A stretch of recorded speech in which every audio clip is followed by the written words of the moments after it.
Are you ready? Hello नमस्कार दोस्तों, मैं पूजा आचार्य करियर बनाओ यूट्यूब चैनल पे आपका हार्दिक स्वागत करती हूँ, हार्दिक अभिनंदन करती हूँ।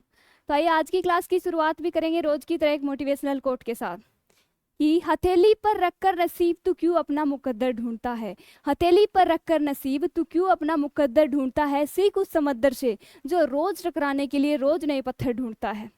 मतलब हथेली पे आप अपना नसीब रखकर, हथेली पर अपना नसीब रखकर क्यों अपना मुकद्दर ढूंढता है, उस समंदर से सीखो, उस समुंदर से आप कुछ सीखो कि वो हर रोज टकराने के लिए हर रोज नए नए पत्थर ढूंढता रहता है। यानी क्या आपको ये कोट है वो आपको क्या ज्ञान यानी क्या प्रेरणा देता है कि आपको कभी भी जिंदगी में निराश नहीं होना चाहिए, हमेशा मोटिवेट रहना चाहिए, हर समय नई नई समस्याओं से टकराने का आप में जज्बा होना चाहिए। तो आपकी देखिए सीआरपीएफ के लिए, ट्रेडमैन्स के लिए जो स्पेशल हिंदी की क्लासेज चल रही है, रोज हमेशा से 25 आपकी क्लासेज हो चुकी है, आज शायद आपकी 26 नंबर क्लास है। तो आप सभी है वो डेली आपकी क्लास है वो लिया करो। आपकी एग्जाम का बहुत ही कम टाइम बचा है, अच्छे से मेहनत कीजिए। लास्ट टाइम है, लास्ट टाइम ही वो टाइम होता है जिसमें आपको ज़्यादा से ज़्यादा रिवीजन करना है, रिवीजन पे ध्यान देना है, ज़्यादा से ज़्यादा नई चीज़ों को अब टच नहीं करना है, क्योंकि अब ये लास्ट टाइम ऐसा है। अब पहले से जो पीछे की पड़ी हुई चीज़ें हैं वो जितना ज़्यादा आप रिवाइज करोगे उनको, जितना ज़्यादा आपकी आंखों से यानी वो चीज़ें हैं वो आपके सामने आएंगी, वो आपके अच्छे से याद होंगी, वो आपके एग्जाम में सही हो जाएंगे। और वही आपकी एग्जाम में आनी है। ये मत सोचना कि जो मैं पढ़ रहा हूँ वो एग्जाम में आएगा कि नहीं, बिल्कुल आएगा। जो आप पढ़ रहे हो वही आपकी एग्जाम में पूछा जाएगा। तो अच्छे से मेहनत कीजिए, निराश नहीं होना, हर टाइम मोटिवेट रहना है। इस बार फोड़ देना है एग्जाम को, इस बार आर या पार करना है, क्योंकि आपकी सपनों की उड़ान यानी आपके सपनों को उड़ान देने के लिए कैरियर बनाओ टीम आपके साथ है इस बार। तो देखिए बढ़ते हैं क्वेश्चन की तरफ। पहला आपका क्वेश्चन है, लोकतंत्र राज्य जनता में राष्ट्रीय भावना रिक्त स्थान रूप में जागृत करता है। ऑप्शन नंबर 1 है आपका संकीर्ण, दूसरा है आपका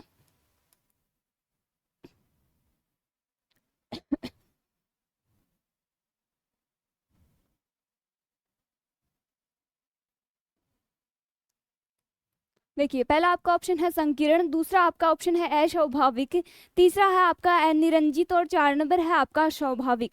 देखिए मैंने आपको बताया था कोई भी रिक्त स्थान वाला, देखिए ये तो फिक्स है कि आपके ऐसा 1 या 2 क्वेश्चन आना फिक्स है। एग्जामिनर को भी पता है, हमें भी पता है कि ऐसा क्वेश्चन वो देगा। क्यों? क्योंकि वो आपको आपके जो माइंड को, आपके कॉमन सेंस को चेक करेगा कि इसको यानी वाक्य शुद्धि आती है क्या, या फिर इसमें कैसा क्या कॉमन सेंस है। तो इस बात को ध्यान में रखते हुए देखिए एक एक ऑप्शन को रखेंगे। पहला ऑप्शन है संकीर्ण, संकीर्ण ऑप्शन है वो रिक्त स्थान पे रखिए। देखिए लोकतंत्र राज्य जनता में राष्ट्रीय भावना संकीर्ण रूप में जागृत करता है, या फिर लोकतंत्र राज्य जनता में राष्ट्रीय भावना अस्वाभाविक रूप से जागृत करता है, या फिर लोकतंत्र राज्य जनता में राष्ट्रीय भावना अनिरंजित रूप से जागृत करता है, या फिर लोकतंत्र राज्य जनता में राष्ट्रीय भावना को स्वाभाविक रूप में जागृत करता है। तो देखिए ऑप्शन नंबर 4 है वो बिल्कुल सही है। ऑप्शन नंबर 4 को रखने से आपका वाक्य बिल्कुल शुद्ध बन रहा है, यानी सेंटेंस है वो वाक्य शुद्ध हो रहा है। लोकतंत्र राज्य जनता में राष्ट्रीय भावना को स्वाभाविक रूप में जागृत करता है। तो ऑप्शन नंबर 4 है आपका बिल्कुल सही है। अगला है, विकास के लिए आर्थिक रिक्त स्थान आवश्यक होती है। विकास के लिए आर्थिक रिक्त स्थान आवश्यक होती है। पहला आपका ऑप्शन है विविधता, दूसरा है आत्मनिर्भरता, तीसरा है सक्षमता और 4 नंबर है आपका बहुलता। तो देखिए विकास के लिए आर्थिक क्या होना जरूरी है?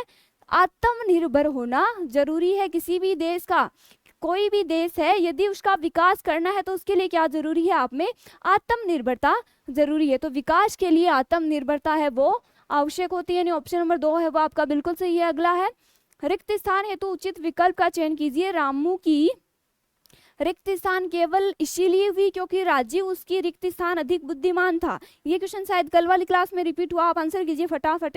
देखिए मैं बताती हूँ, रामू की अपेक्षा केवल इसीलिए हुई क्योंकि राजीव उसकी उपेक्षा, देखिए रामू की अपेक्षा, पहला ऑप्शन उठाइए, रामू की अपेक्षा केवल इसीलिए हुई क्योंकि राजीव उसकी अपेक्षा अधिक बुद्धिमान था, या फिर रामू की अपेक्षा केवल इसीलिए हुई क्योंकि राजीव उसकी उपेक्षा अधिक बुद्धिमान था, या फिर रामू की उपेक्षा केवल इसीलिए हुई क्योंकि राजीव उसकी अपेक्षा अधिक। अब देखिए एक तो देखिए अपेक्षा होता है, एक होता है उपेक्षा। अपेक्षा क्या होता है? तुलना होता है, उसकी तुलना में, यानी उसकी अपेक्षा में क्या था, अधिक बुद्धिमान था। अब देखिए यदि आपको ऐसे पता है कि यहाँ पे तुलना हो रही है तो यहाँ पे अपेक्षा वर्ड को उठाइए, यानी देखिए ये जो दो है ऑप्शन ये ऐसे कट जाएंगे, क्योंकि आपको पता है यहाँ पे तुलना हो रही है किसी चीज से, किसी व्यक्ति से आपकी तुलना हो रही है, तो वो उपेक्षा नहीं होता, क्या होता है, अपेक्षा होता है। तो दो ऑप्शन आपके कट गए। दो ऑप्शनों में आपके अपेक्षा वर्ड दे रखा है, तो दो ऑप्शन रखिए आप।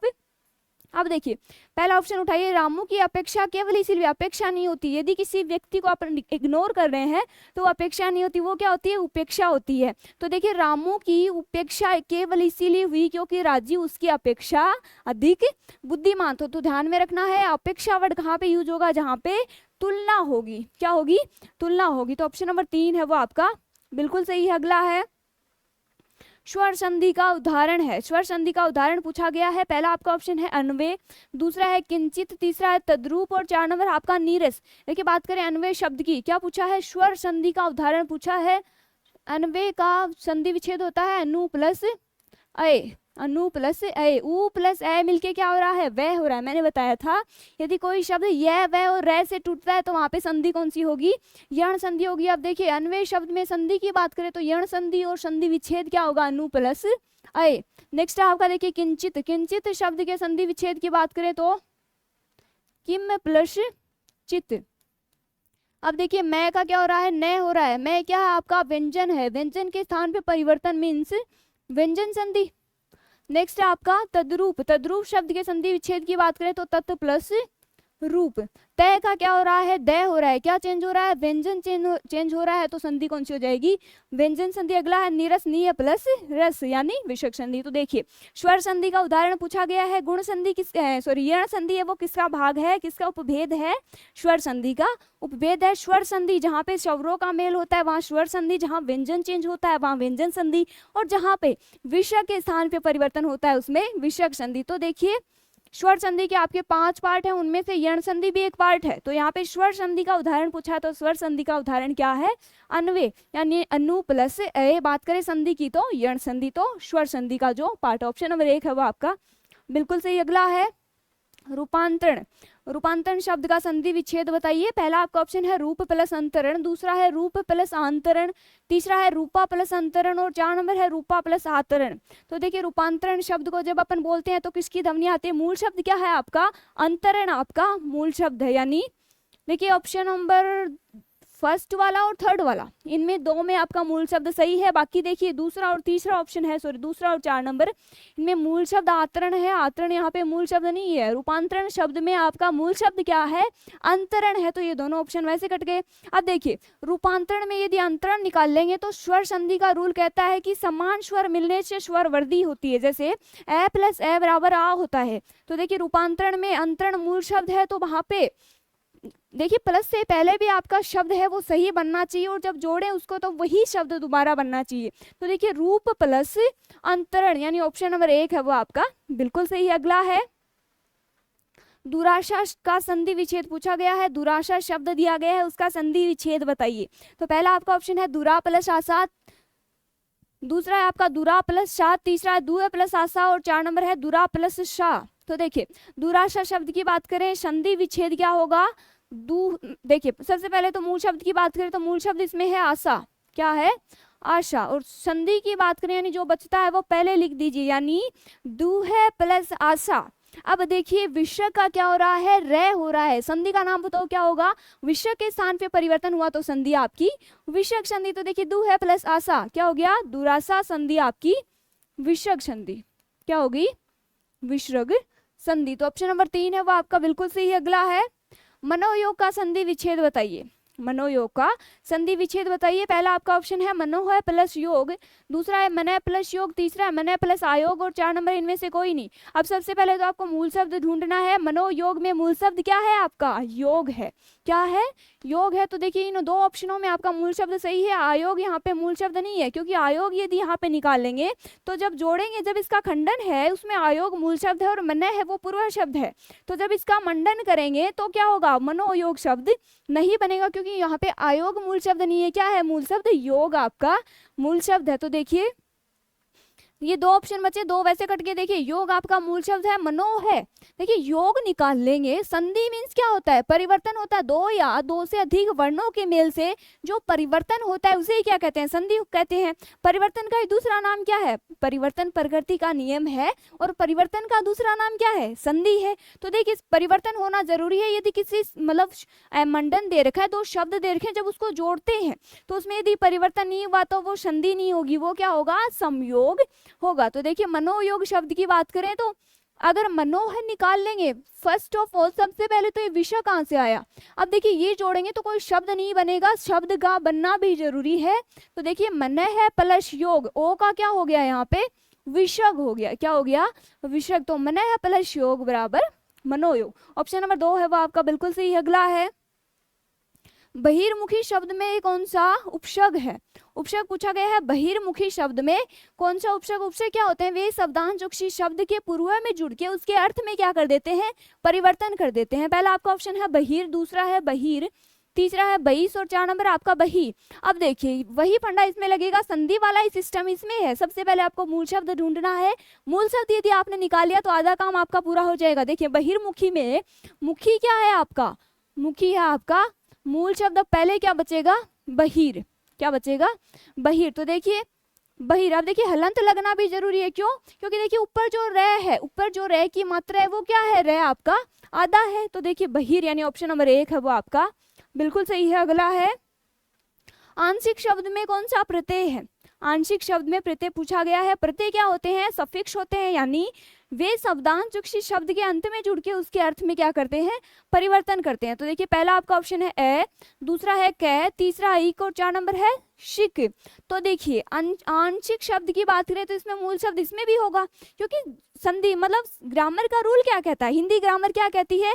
सबसे पहले शब्द को पकड़ो, उसको बोलो और उसमें मूल शब्द निकालो। जो बचता है, जो पूछा गया वो बच जाएगा आपके, मतलब इस साइड या इस साइड, किसी भी साइड बच जाएगा। सबसे पहले मूल शब्द निकालो, जो पूछा है वो ऑटोमेटिक बाहर आ जाएगा कि मैं तो जा रहा हूँ बाहर, मैं आंसर हूँ आपके क्वेश्चन का। तो देखिए आंशिक में अंश है वो आपका मूल शब्द है। मैंने बताया था यदि ये इक प्रत्यय किसी शब्द में जोड़ते हैं तो उसके पहले वाला जो सबसे फर्स्ट वाला वर्ण है उसमें क्या होती है? आपकी वृद्धि होती है। जैसे संसार में इक प्रत्यय जोड़ा तो क्या बना? सांसारिक बना। उसी प्रकार से अंश में जब इक प्रत्यय जोड़ेंगे तो क्या बनेगा? आंशिक बनेगा। क्या?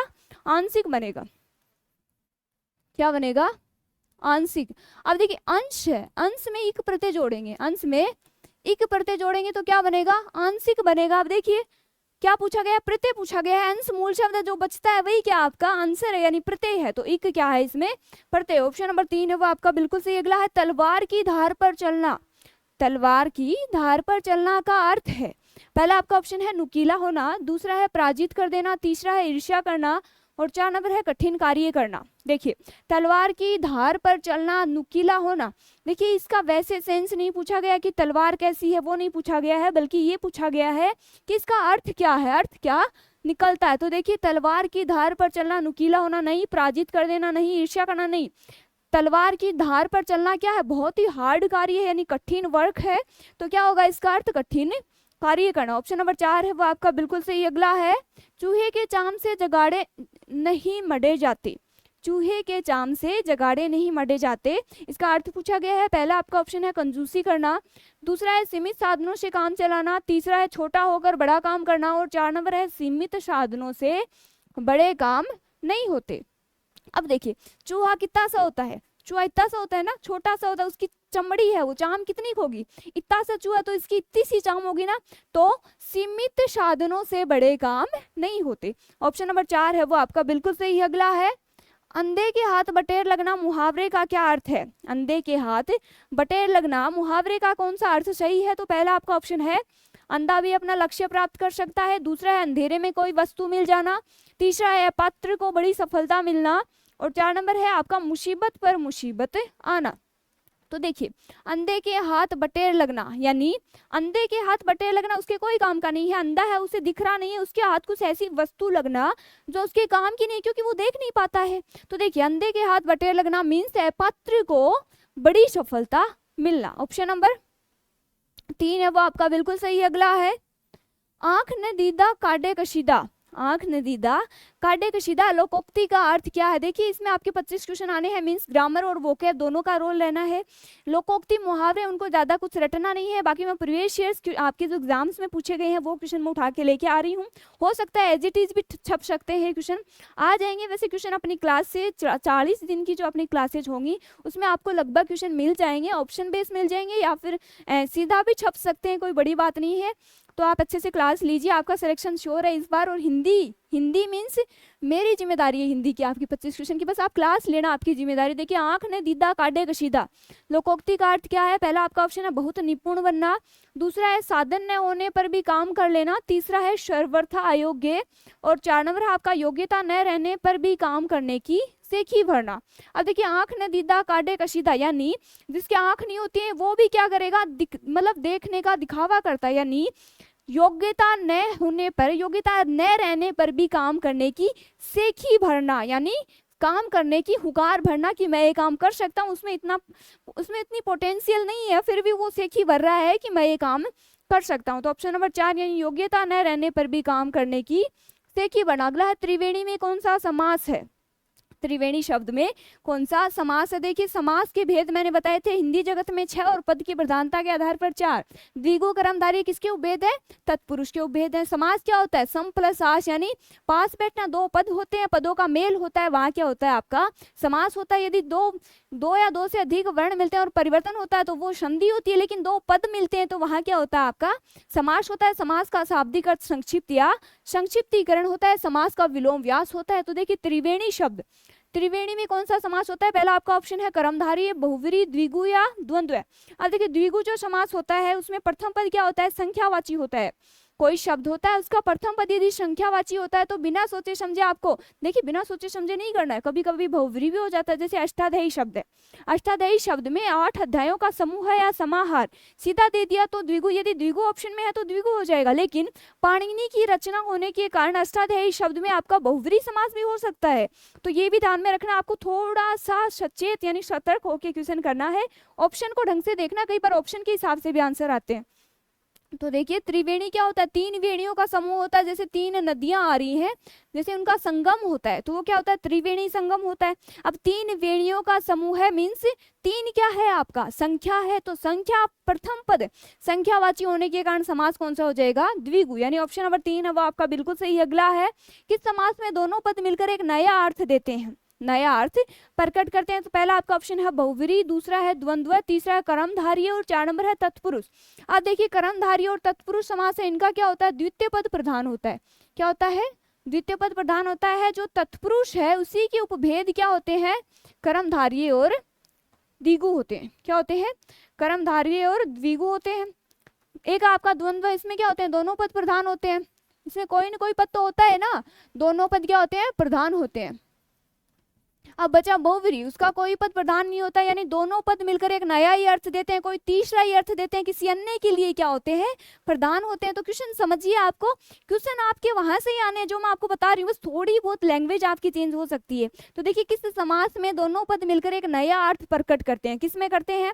बहुव्रीहि में आपका नया अर्थ प्रकट करते हैं, क्योंकि वो क्या होते हैं? उसमें ना तो प्रथम पद प्रधान होता है ना सेकेंड पद है वो प्रधान होता है, वहां पे कोई अन्य ही पद क्या होता है? प्रधान होता है, कोई तीसरा ही पद आपका प्रधान होता है। तो ऑप्शन नंबर 1 है वो आपका बिल्कुल सही। अगला है गौशाला में कौन सा समास है? गौशाला शब्द दिया गया है, उसमें आपका कौन सा समास है? पहला आपका ऑप्शन है द्विगु, द्वंद्व, तत्पुरुष और अव्ययभावी। आंसर कीजिए फटाफट। गौशाला में पूछा गया है समास, तो गौ के लिए जो शाला यानी गायों के लिए जो शाला होती है उसे क्या कहते हैं? गौशाला कहते हैं। कारक की विभक्तियों का यूज होने के कारण इसमें समास कौन सा हो जाएगा? तत्पुरुष आपका समास हो जाएगा। तो ऑप्शन नंबर 3 है वो आपका बिल्कुल सही। अगला है जल्दी में कौन सा समास है? जल्दी शब्द दिया गया है, उसमें आपका समास पूछा गया है। पहला आपका ऑप्शन है कर्मधारय, दूसरा है तत्पुरुष, 3 नंबर है अव्ययभावी और 4 नंबर है द्वंद्व। तो देखिए जल्दी क्या होता है? जल को धारण करने वाला। यदि किसी शब्द के अंत में जय आ जाता है तो वो किसके पर्यायवाची होंगे? यानी जन्म लेने के अर्थ में आएगा। तो यदि जल में जन्म लेने वाला जय अंतिम प्रत्यय जय है तो कमल का पर्यायवाची, यदि दय है तो समुद्र यानी दय। देखिए एक तो होता है जलज, एक होता है जलज, एक होता है जलद और एक होता है जल्दी। जल्दी ये किसका होता है? कमल का पर्यायवाची होता है। देने वाला कौन होता है? बादल होता है। और धारण करने वाला कौन होता है? समुद्र होता है। तो जल को धारण करने वाला कौन? समुद्र। तो को यानी कारक की विभक्ति का यूज होने के कारण जल्दी तो शब्द है, उसमें भी कौन सा समास होगा? तत्पुरुष। यानी ऑप्शन नंबर 2 है वो आपका बिल्कुल सही। अगला है ऋजु शब्द का विलोम क्या है? ऋजु शब्द दिया गया, उसका विलोम क्या? तो देखिए पहला आपका ऑप्शन है सरल, दूसरा है सीधा, तीसरा है तिर्यक और 4 नंबर है आपका वक्र। तो देखिए ऋजु शब्द का विलोम होता है वक्र। क्या होता है? वक्र। ऋजु होता है टेढ़ा मेढ़ा, वक्र होता है आपका सीधा। इसी प्रकार से अज्ञे का विज्ञे, अभिज्ञे का अनभिज्ञे, अंतरंग का बहिरंग, आविर्भाव का तिरोभाव, आशीर्वाद का अभिशाप, अंतरंग का बहिरंग हो ही गया। उसी प्रकार से आदित्य का क्या होगा? उपते का होगा।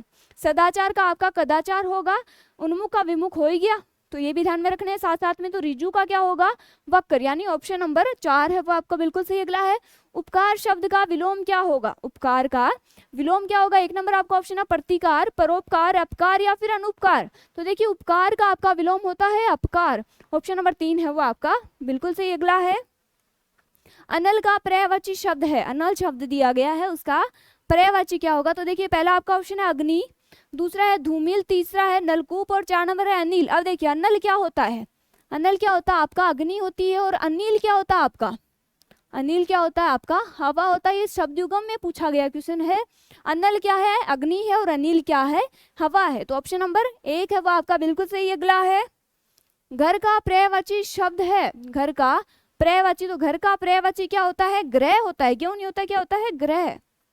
क्या होता है? घर का ग्रह होता है। विहार है आपका, आश्रम है आप, ये किसके पर्यायवाची है? मठ के पर्यायवाची है। किसके है? मठ के। तो घर का क्या होगा? ग्रह है। ऑप्शन नंबर 4 है वो आपका बिल्कुल सही। अगला है सभा का पर्यायवाची कौन सा जो शब्द है वो सभा का पर्यायवाची नहीं है? तो पहला आपका ऑप्शन है सम्मिलित, दूसरा है परिषद, तीसरा है बैठक और 4 नंबर आपका महावर्तन। अब देखिए सभा के पर्यायवाची क्या होते हैं? परिषद भी होता है, बैठक भी होता है, महावर्तन भी होता है। सम्मिलित करना क्या होता है? सम्मिलित करना क्या होता है? शामिल करना किसी चीज को। सभा दूसरी चीज होती है और शामिल करना दूसरी चीज होती है। सभा में क्या होते हैं? व्यक्ति होते हैं, व्यक्तियों का क्या होता है? समूह होता है। अब सभा, परिषद, बैठक और महावर्तन, इसमें तो क्या होता है? व्यक्तियों का एक समूह होता है यानी संगठन होता है। और सम्मिलित करना क्या होता है? सम्मिलित करना इससे अलग होता है, यानी शामिल करना वो अलग चीज होता है और व्यक्तियों का समूह है वो अलग होता है। तो सभा का पर्यायवाची कौन सा नहीं है?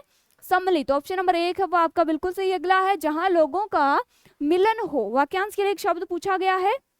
जहां लोगों का मिलन होता है वाक्यांश के लिए एक शब्द बताइए। पहला आपका ऑप्शन है मेला, भीड़, सम्मेलन या फिर सम्मिलन। अब देखिए मेला हो गया, भीड़ हो गया, इनमें भी जो व्यक्तियों का तो समूह होता है, यानी बहुत सारे व्यक्ति तो वहां पे इकट्ठे होते हैं, लेकिन वो किसी विशेष सम्मेलन के लिए नहीं बुलाए जाते हैं। जहाँ पे स्पेशली लोगों को बुलाया जाता है, जहाँ पे लोगों का स्पेशली मिलन होता है किसी टॉपिक विशेष के लिए या फिर किसी विषय के बारे में जानकारी प्राप्त करने के लिए या फिर डिबेट करने के लिए। तो जहाँ लोगों का मिलन होता है उसे क्या कहते हैं? सम्मेलन कहते हैं। ऑप्शन नंबर 3 है वो आपका बिल्कुल सही। अगला है जो व्याकरण को जानता है, वाक्यांश के लिए एक शब्द पूछा गया है, जो व्याकरण को जानता है उसे क्या कहते हैं?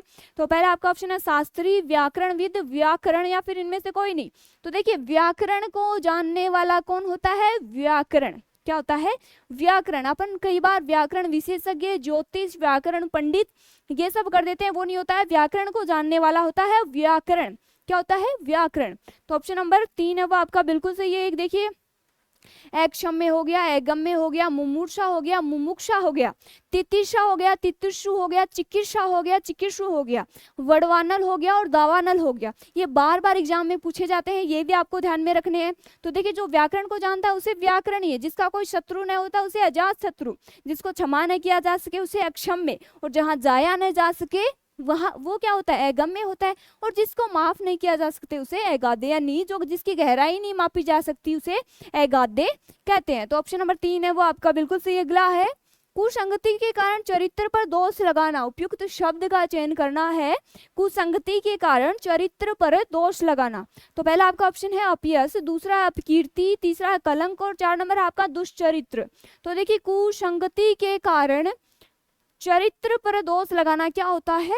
कलंक होता है, यानी गलत संगति के कारण किसी के कैरेक्टर पर दोष लगाना वो क्या होता है?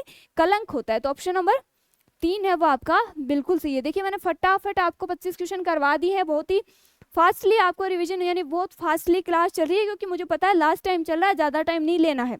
अब यदि देखिए आपके पास ज़्यादा टाइम भी नहीं रहता है ना, तो एक बार आप थोड़ी स्पीड बढ़ा के वैसे भी क्लास दे सकते हो, क्योंकि ज़्यादा टाइम अपन को वेस्ट नहीं करना है। अच्छे से क्लास जरूर देखनी है, क्योंकि ये क्वेश्चन वो क्वेश्चन है जो आपके एग्जाम में बार बार प्रीवियस ईयर्स क्वेश्चन है, ये जो बार बार एग्जाम में रिपीट हो रहे हैं, बार बार पूछे जा रहे हैं, तो आपके लिए मैटर अच्छा है, आपके लिए कंटेंट अच्छा लेके आ रहे हैं। तो आप एक बार क्लास है अच्छे से लिया करो। जो भी जिनको भी नीड हो, जो दूर दराज के क्षेत्र में रहते हैं, जिनको मतलब कोचिंग अवेलेबल करवाना जिनके लिए पॉसिबल नहीं होता है, उन तक भी अपनी क्लासेज है वो शेयर किया करो। तो 25 क्वेश्चन मैंने करवा दिए, 25-26 क्लास आपकी हो चुकी है। आज का लेक्चर हो चुका है खत्म। आज के लिए इतना ही, मिलते हैं नेक्स्ट वीडियो में। तब तक के लिए bye bye, take care, keep learning and keep exploring.